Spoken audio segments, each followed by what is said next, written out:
కొత్త ఇంట్లోకి అడుగుపెట్టిన ఆ కుటుంబం సంప్రదాయ ఫర్నిచర్ను వారసత్వంగా పొందింది. వారి కుమార్తె గదిలో స్థానం లేకుండా పోయింది. లేఅవుట్ కాలం చెల్లింది మరియు చాలా స్థానాలు ఉపయోగించబడలేదు.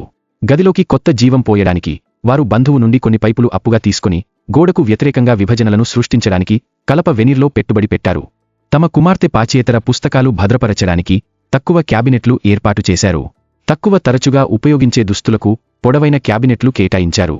కార్పెట్ జోడించి డ్రాయర్లు మెట్లుగా రెట్టింపు అవుతూ ఆ ప్రాంతాన్ని విశ్రాంతి ప్రదేశంగా మార్చారు. పక్కన వార్డ్రోబ్ దగ్గర మరొక క్యాబినెట్లలో ఆమె రోజువారీ దుస్తులు ఉంచారు.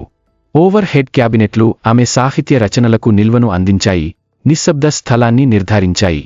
వారు ఒక బంధువు నుంచి పరుపును కొనుగోలు చేసి పెడ్ హెడ్బోర్డుతో అలంకరించారు.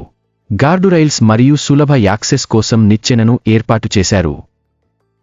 మంచం క్రింద ఉన్న పెద్ద డ్రాయర్లు నిల్వ సౌకర్యం అందిస్తాయి మరియు చివర కర్టెన్లు జోడిస్తాయి.